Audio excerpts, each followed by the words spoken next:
যার গানটি করলাম সাধক মনমোহন দত্ত। আমরা একটি ঘোষণা কিন্তু জানি, ঘোষণাটা কেমন হবে জানি না সবাই। রমেশ শীলের নামে একটি কাহিনী কিন্তু আমরা চালিয়েছি, যেটা ভুল হয়েছিল কবরে। এটা হলো মনমোহন দত্ত।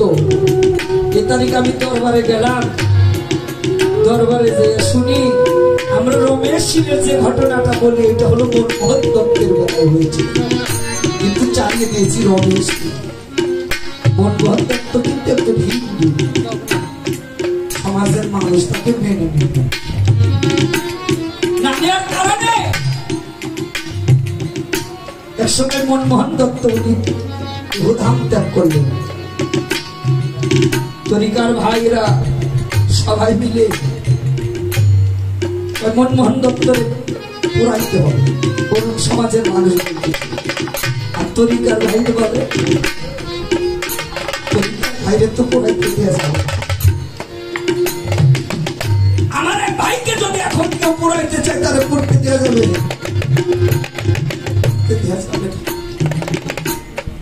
সবাই চট্টগ্রাম সবাই জানাশোনা হয়ে গেল কি হয়েছে, মনমোহন দত্তকে পুরাই ফেলবে। এদিকে মুসলমানরা উঠতে দিবে না, উঠতে না দেয় সবাই একটি গন্ডগোল সৃষ্টি হয়ে গেল। মুসলমানরা কয় রমেশ মনমোহন দত্ত আমার তরিকার ভাই, এই মনমোহন দত্তকে পুড়তে দিতে আমরা দিব না, পুরাইতে দিব না। বিশৃঙ্খলা সৃষ্টি হলো, মারামারি কাটাকাটি হবে। চট্টগ্রাম থেকে ওসি সাহেব এসে এটাকে মীমাংসা করলেন যে মনমোহন দত্ত মরে গিয়েছে, তোমরা তাকে পোড়াই দিবে, কিন্তু মুসলমানের তো কবর দেয়, এটাকে গোটার একটি অংশ থেকে পোড়াই মাটি দিলেও তাকে তোমরা উঠাইয়া পোড়াইতে পারবে, কিন্তু পোড়াই ফেলতে তার মাটি দিয়ে আসতে হবে না যাবে।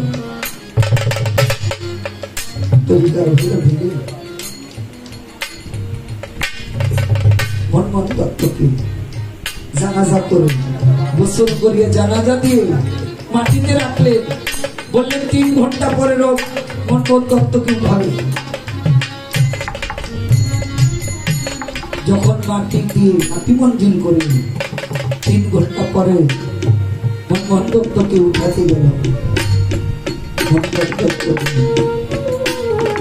কি হয়েছে, গোলাপ ফুল হয়ে পড়ে যাচ্ছে। এটা কেন হয়েছে? গুরুর প্রেমে হয়েছে। আমার বাবা আন্নারি, তিনি যে আল্লাহ বলি, ওখানে গেলে বাবা দেখতে পাওয়া যাবে উনি যেখানে 12টা বছর ইবাদত করেছে। এটা হলো রাঙামাটির মধ্যে রাঙ্গনিয়া ছেড়েও প্রায় 1 থেকে 1.5 ঘন্টা লাগে। আমি গিয়েছিলাম রমজানের মধ্যে,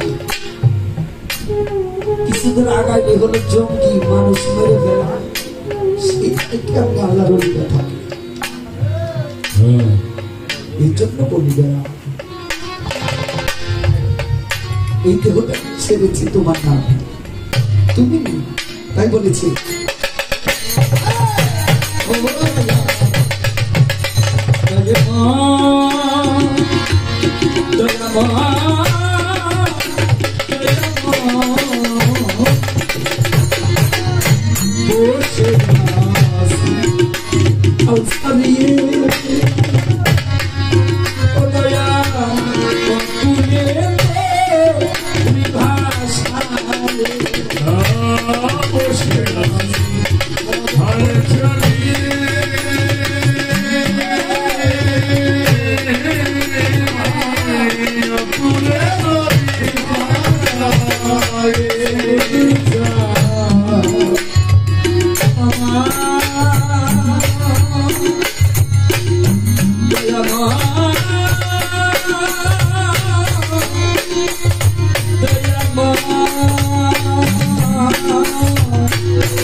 বসে আলফারি